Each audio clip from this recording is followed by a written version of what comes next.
ऐसे ही होता है। मैं आपको बताता हूं, जो भी इस देश में 3000 साल से जो भी दलितों की, आदिवासियों की, पिछड़ों की, गरीबों की बात करता है, उसका माइक ऑफ हो जाता है। माइक ऑफ हो जाता है। आपने देखा होगा, मुझे कहा, जब माइक ऑफ हो गया तो मुझे कहा, काफी लोग आए और उन्होंने कहा जाके बैठ जाइए। मैंने कहा मैं नहीं बैठूंगा, मैं खड़ा रहूंगा, मुझे नहीं बैठना।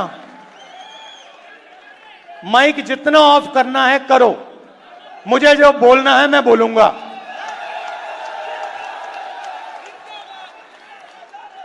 यहां रोहित वेमुला जी की फोटो है पीछे, यहां पे ये बोलना चाहते थे, इनकी आवाज छीन ली गई। और हर रोज हिंदुस्तान में आदिवासी युवा, दलित युवा, पिछड़े वर्ग का युवा सपना देखता है, मैं इंजीनियर बनूं, मैं डॉक्टर बनूं, मैं लॉयर बनूं, मैं मीडिया में जाऊं, मैं आईएएस ऑफिसर बनूं।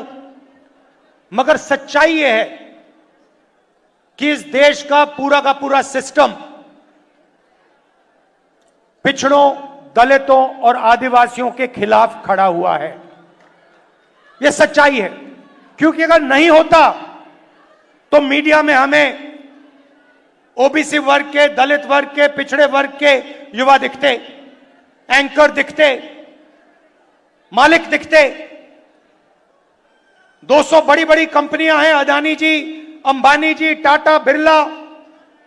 इन कंपनीज में दलित, आदिवासी, पिछड़े लोग हमें मैनेजमेंट में दिखते, मालिकों की लिस्ट में दिखते। मगर नहीं,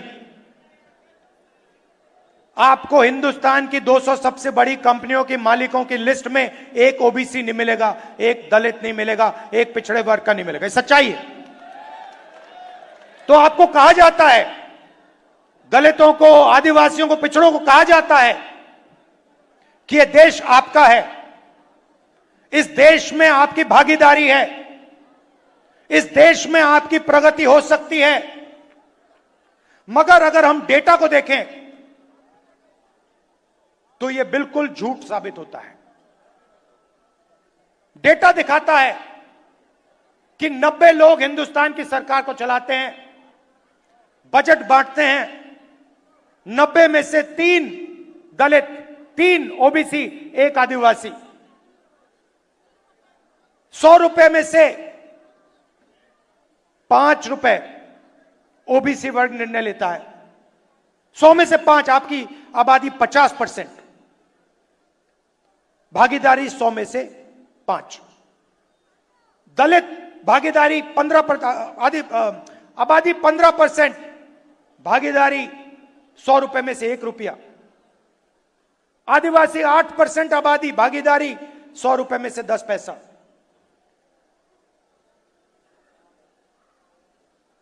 आपके सामने दीवार खड़ी हुई है और आप जानते हो, और आप इस बात को गहराई से समझते हो। समझते हो नहीं समझते हो? यस सर, समझते हो ना ठीक से कि आपके सामने दीवार खड़ी है और उस दीवार को नरेंद्र मोदी और आरएसएस मजबूत करते जा रहे हैं। जहां भी उनको अपॉर्चुनिटी मिलती है, वो दीवार में सीमेंट डाल देते हैं। पहले पब्लिक सेक्टर हुआ करता था, उसको निकाल दिया, सारा का सारा प्राइवेटाइज कर दिया, दीवार मजबूत की। पहले सरकारी स्कूल हुआ करते थे, सरकारी अस्पताल हुआ करते थे, सारे के सारे हटा दिए। आज दलित को, आदिवासी को, पिछड़े वर्ग के किसान को कोई भी इलाज की जरूरत हो, लाखों रुपए आपके जेब में से निकलते हैं। निकलते नहीं निकलते? और कहां जाते हैं? आपकी जेब में जाते हैं क्या? पिछड़ों की जेब में जाते हैं, दलितों की जेब में जाते हैं, आदिवासियों की जेब में जाते हैं? नहीं, 25 अरबपतियों की जेब में जाते हैं। उन 25 अरबपतियों में मुझे दलित नाम बता दो, आदिवासी नाम बता दो, पिछड़े वर्ग का नाम बता दो।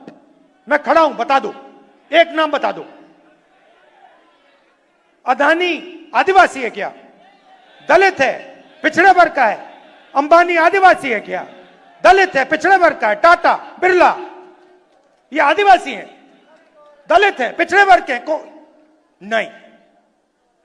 तो सारा का सारा आपका धन आपके जेब में से निकालकर उनके ओर जा रहा है। और उसमें मैं कहना चाहता हूं 5%, 7% बेचारे जनरल कास्ट के गरीब लोग भी शामिल हैं, उनको भी कुछ नहीं मिलता।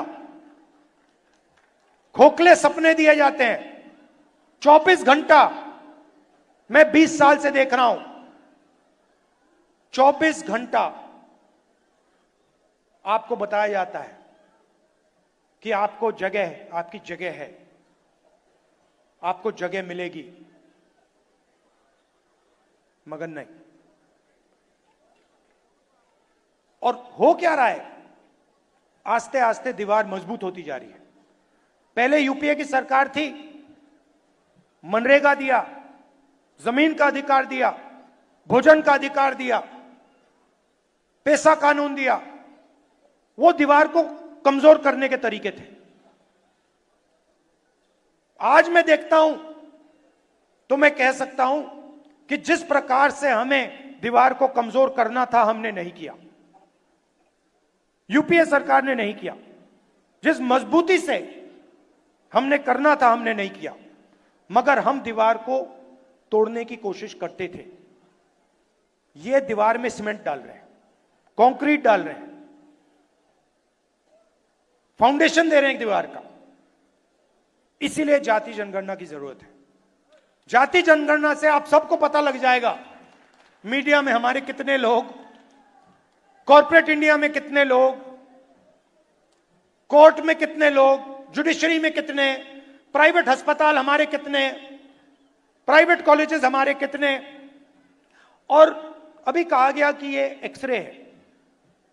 एक्सरे पहला कदम है।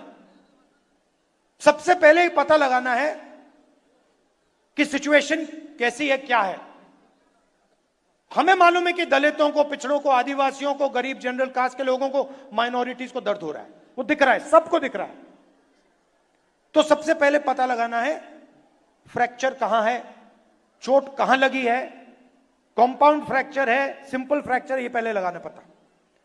और उसके बाद जाति जनगणना से डेटा मिलेगा। 21वीं सदी है। जो पहले तेल को ब्लैक गोल्ड कहा जाता था, 21वीं सदी का तेल डेटा है।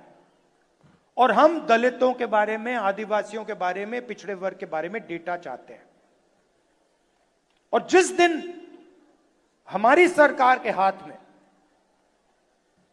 ये डेटा आ जाएगा, उस दिन पूरा का पूरा जो विकास का पैराडाइम है, विकास को करने का तरीका है, विकास के बारे में सोचने का तरीका है, वो बिल्कुल बदल जाएगा। ये विकास की जो सोच है, कि जो अप्रोच है, उसका फाउंडेशन बनेगा। तेलंगाना में हमने काम शुरू कर दिया है। और आप देखना, जब तेलंगाना में रिजल्ट आएंगे, जाति जनगणना का रिजल्ट आएंगे, तो हमारी पॉलिसी जाति जनगणना के डेटा के बेसिस पे बनेगी। और इससे बीजेपी डरती है। बीजेपी चाहती है कि 4-5% लोग अरबपति और 4-5% लोग हिंदुस्तान को कंट्रोल में रखें। और ये जो इन्होंने कंट्रोल कर रखा है, जो इसको ये खत्म करने की कोशिश कर रहे हैं, इस कंट्रोल को तोड़ने के दो तरीके हैं। एक जाति जनगणना और दूसरा रिजर्वेशन को 50% से ज्यादा कमाओ। तो इसमें हम लगे हुए हैं। तेलंगाना में हमने किया, कर्नाटक में किया, और जहां भी हमारी सरकार आएगी हम दलित, आदिवासी, पिछड़े वर्ग, गरीब, जनरल कास्ट, माइनॉरिटीज का डेटा निकालेंगे और पता लगाएंगे कि विकास में उनकी क्या हिस्सेदारी है, हिंदुस्तान के फ्यूचर में उनकी क्या भागीदारी है, क्या भागीदारी होनी चाहिए। यह हमारा लक्ष्य है।